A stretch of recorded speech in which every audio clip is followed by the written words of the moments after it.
Hi, Key Club members, and welcome to another episode of our podcast. Today, we have the opportunity to discuss how we as servant leaders can nurture an environment that prioritizes diversity, equity, inclusion, and belonging, or DEIB, within our schools and communities. DEIB is a concept that is often discussed in Key Club and our communities, and as leaders, it is an important part of ensuring we are actively developing a welcoming space for all. Our special guest joining us on this discussion today is Niki Inclan. Niki is a DEI professional with experience in higher education, healthcare, mental health, and nonprofits. A first-generation everything, as she calls herself, Niki realized early on the positive impact that inclusion efforts can have on both individuals and the collective. Niki holds a Bachelor of Arts in Psychology with an emphasis in sexuality, women's, and gender studies, as well as a Master of Arts in Clinical Mental Health Counseling from Rollins College. She is a licensed mental health counselor in the state of Florida, an adjunct professor in the International Education Department at the University of Central Florida, and a learning and development manager for an LGBTQ+ workspace inclusion nonprofit. Niki, thank you so much for joining us on the podcast today. We're excited to share your knowledge with our Key Club audience. So to start us off, would you be able to share a bit about your journey and your experience with DEIB? Absolutely. Thank you so much for having me. I'm so excited to get to speak about DEI, just sort of from my perspective, not necessarily tied to any organization. So I'm so happy to be here with you all and chat with you all. It is a bit of a challenge to share my journey without taking you all the way back to the 1990s in Miami, but I'll try to keep it short. I like to say I'm a first generation everything. I was the first to be born in the US in my Cuban family. I was the first to graduate high school and college and go on to get a master's degree. I was born and raised in Miami, so I was heavily immersed in Latina culture, Cuban culture specifically, and my family was working class. And I had my first wave of culture shock when I started college. I went to this wonderful, wonderful, small, private liberal arts college that is a PWI. It's a predominantly white institution. And the student body was generally pretty wealthy. So my identities as a Latina, as first generation, as a native Spanish speaker, coming from a low SES background, these were all out of the ordinary. And I was not part of the norm around me for the very first time in my life. So my college's DEI office was really intentional about connecting with students like me, and they quickly pulled me into the fold. So I joined student clubs, and after my first year, I went on to be a president of the feminist club for my remaining years there. I attended all of the cultural and heritage celebrations at my school. I connected with students who shared identities with me, and I connected with students who had really different identities from me. And I got to be mentored by staff that worked in this DEI office who really understood the risks and the vulnerabilities and the strengths that students of more marginalized identities can experience in a setting like our college. So I really credit those individuals of helping me develop the resilience that allowed me to truly thrive at my school. I had an amazing time there, and seeing firsthand how DEIB efforts not only improve the lives of individuals, but also make strides toward improving access, opportunities, and quality of life for so many people outside of what is considered to be the norm. That really set the stage for my career interests and goals. And I changed my work-study job from the library to work at our women's center when I was an undergrad. And eventually my first full-time role ever became being the program coordinator of the Gender Center. And my professional roles ever since then have all been rooted in DEIB, and that's very intentional. So that's my journey summed up. Thank you so much for that. I think it's super admirable and cool how you've been able to structure a lot of your professional experience within your career and throughout your education around diversity, equity, and inclusion. And I think that we can learn so much from that. So we really also hope to help our Key Club members and fellow high school students get a better understanding of what exactly DEIB is and how they can actively advocate and support DEIB in their communities. So that said, would you be able to share some background on the term DEIB and what it means, as well as some of its different iterations like DEI, or some of the other acronyms that can be used interchangeably? Absolutely, I'd love to. This is the kind of stuff I love to nerd out about, especially the historical piece there. So DEIB, diversity, equity, inclusion, and belonging. Sometimes I think these words are used interchangeably, and their spirit is pretty similar, but they actually speak to different kinds of experiences and purposes. So diversity is generally thought of as describing identities. Maybe you can think of it like demographic kind of data about folks in a space. Diversity is speaking to all of our unique differences, seen and unseen. Equity means the fair treatment, access, opportunity, and advancement for all people, while at the same time striving to eliminate barriers that have previously prevented the full participation of some groups. And inclusion is the appreciation, often shown through words or actions, of differences, which often results in a sense of belonging. And belonging then refers to feeling like you are treated and like you truly are a full member of a community and feeling like you can thrive there among this community. And the community could be a city, it could be a workplace, it could be a friend group, it can be any sort of broad definition of community. Looking at a little bit of the history around the terms and acronyms that we've used, speaking to DEIB, in the US, the 1960s saw the start of both workplace and higher education inclusion initiatives with the introduction of things like equal employment laws, what was then called affirmative action, civil rights protests, and such. DEIB has been known as multicultural affairs, as social justice work, as just diversity, diversity and inclusion, so D&I. Then it evolved into DEI, diversity, equity, and inclusion. And there was a movement for a while that I was very excited about to make JEDI the next acronym. That was going to be justice, equity, diversity, and inclusion.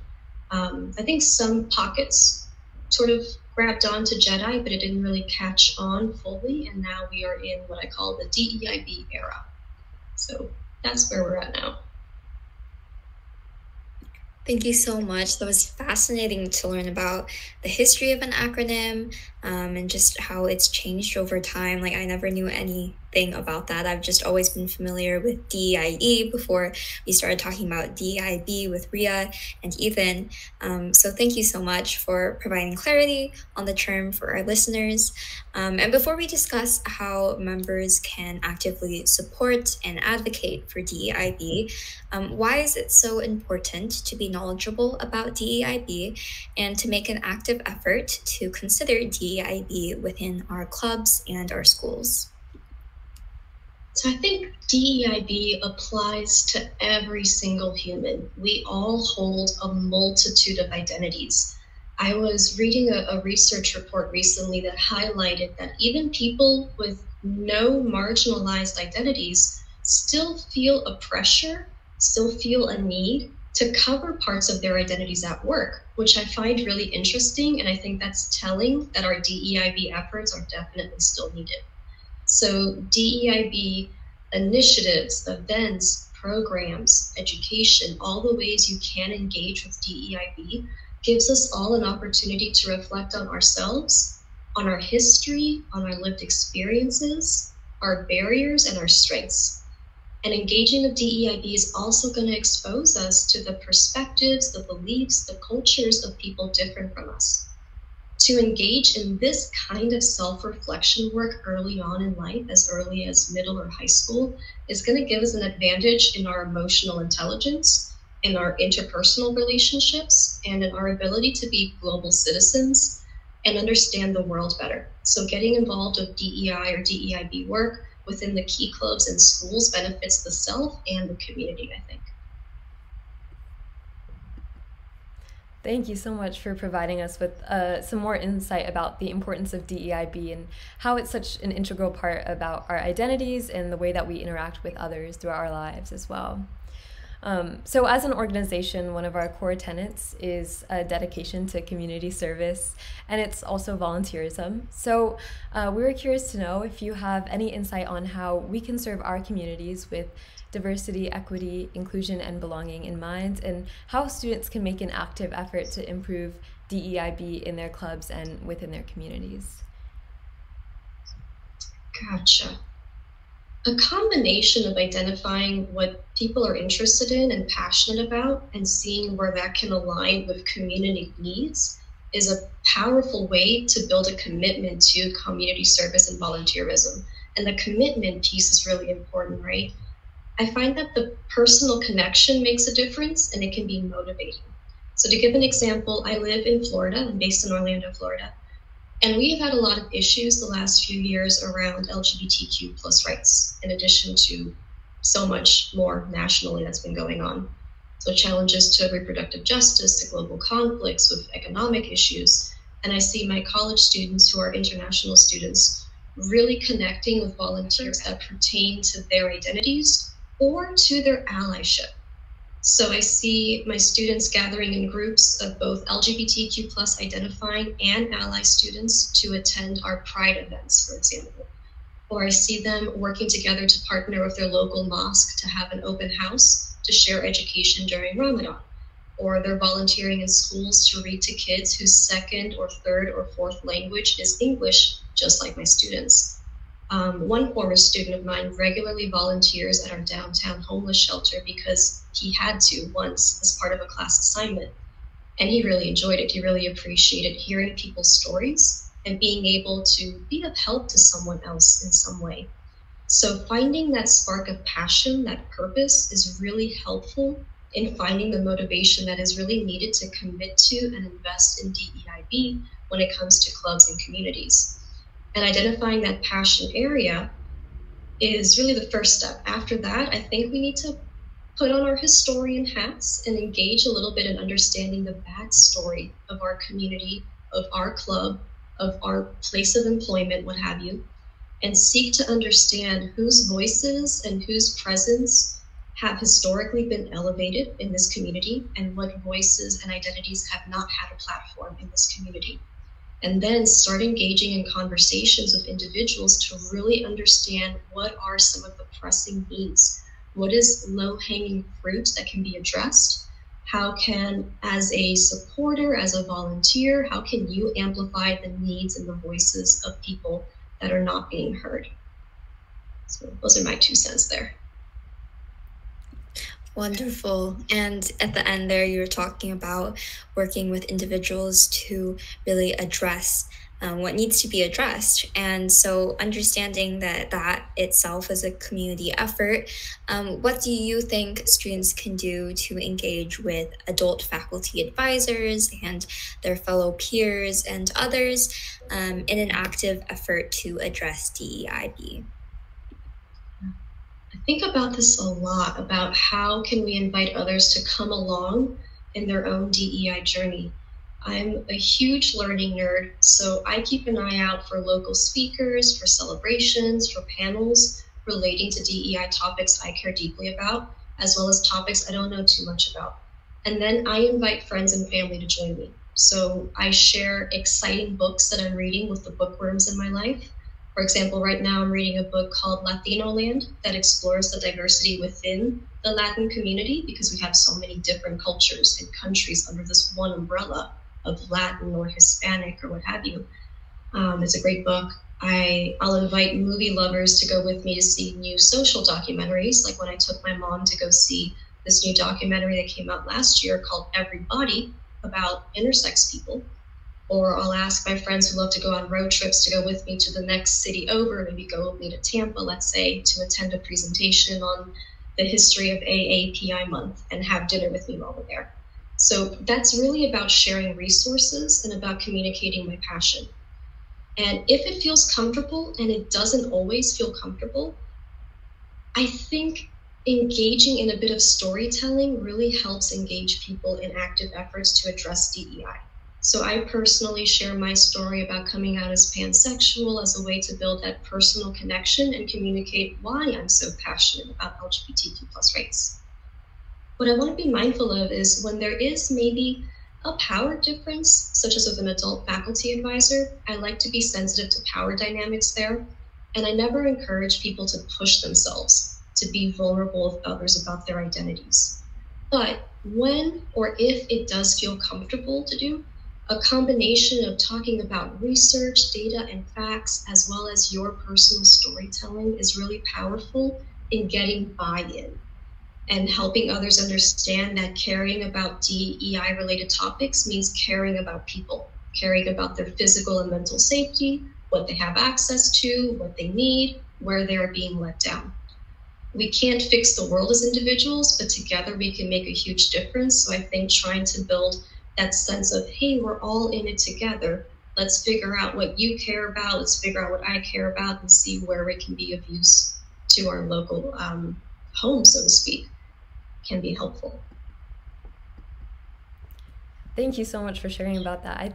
I love how you emphasize kind of the storytelling part of DEIB as well, since it is something that's really personal to everyone. We all have different parts of our identities and backgrounds, and that can be a really essential part of any conversation. So in being able to have students and adults collaborate in creating a space that uplifts DEIB, I feel like that's a really important part of the Key Club experience, and as high school students, just working towards improving that within our own communities as well. And so with that in mind, we are aware that DEIB is a continuous process. So how can students and advisors collaborate to focus on continuous improvement within their DEIB efforts? I think there's some big picture stuff, some specific strategies that students and advisors are uniquely positioned to collaborate on and to co-create. And I'm thinking of things like how to create diversity at the leadership level of student organizations, or how to create opportunities for mentorship, for coaching, for sponsorship, or implementing coursework and programming that's going to elevate historically marginalized and overlooked communities. But I think before we go there, there's a more foundational piece that's been really overlooked in DEI, and I really believe it needs to be addressed as an area of continuous improvement. And that is assessing the efficacy of the efforts that we're putting into DEI work. And that creates a great opportunity for students and advisors to collaborate. This is something we have faced. I would venture to say we have faced well-deserved criticism for in DEI work, because we historically have not put as much of a focus into tracking, assessing, and reporting on qualitative and quantitative data speaking to our efforts. DEIB work is valid, and we need to be implementing checkpoints where we look to see if there is progress being made. Are we moving toward our goals? Are people that we are trying to serve saying, hey, this isn't quite working for us? And we need to be collecting data on things like attendance and participation, on learning outcomes, and other measurable elements of DEI work. And that, I think, will give us clear insight on when we need to pivot, what needs to change, what is working. And at the end of the day, it's going to give us reliable data we can point to and say, look, all of this does make a difference. Here are some concrete outcomes of our DEI efforts. And this is where I think students and faculty can collaborate together to find ways to assess and disseminate this information and say, hey, X amount of people are saying they feel like they belong at the school. X amount of people turned out to this event and signed up for our newsletter. Our Insta gained 65 new followers after running a campaign for Black History Month. So I think there's a lot of potential to do this in innovative ways with students who are generally tapped into these really cutting edge new ways to communicate and new ways to reach peers and new ways to disseminate information with advisors, where maybe the advisors have access to different kinds of resources and organizational support. So kind of collaborating to share ideas and new ways to connect with folks that we're trying to serve.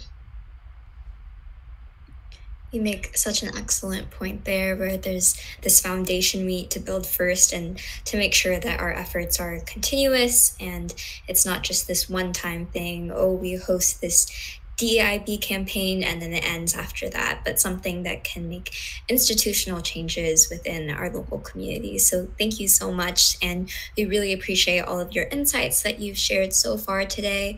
And we're sure our members and our clubs will be able to learn a lot from this discussion.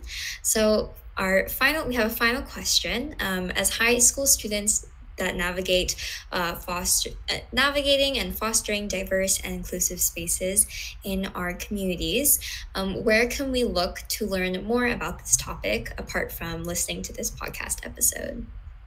Yeah, you're in a great spot already by listening to this. I'd say get personal. So think about what areas of DEI most resonate with you, most excite you, that you feel most connected to, and start there locally. So look for local clubs, local nonprofits, meetups where you may find like-minded people. And from there, see if there are community service projects that they may know of, or maybe you could start one together. Social media can be a positive tool in DEI education. For example, I recommend Impact, the account Impact on Instagram and TikTok. It's a fairly unbiased social impact account.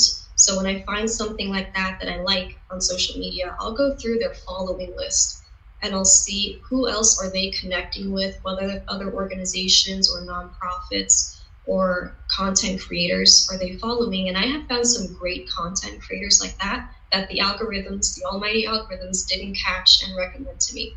So I recommend those two factors. Look for ways to get community engagement locally tied to your passions, and then utilize social media for the good that it can offer us and explore some unbiased, some reliable accounts, and then see who they sort of run in circles with too, and see if you can expand your following circle. I definitely say that as students, social media is a huge part of a lot of our lives. And so seeing how it's grown as a tool for change and for being able to create those spaces where we can talk about and learn about DEIB has definitely been a really cool thing to see. So that's great advice, especially for our audience of students who I know might be using social media a lot in a variety of ways. So thank you so much. With that being our last question, we're super appreciative of you taking your time to be with us here today and have these discussions with us. We got a lot of insight from what you've shared with us today, and hopefully we can have our fellow high school students and Key Club members leave with a better understanding of DEIB. So that brings us to the end of this podcast episode, and thank you all so much for listening.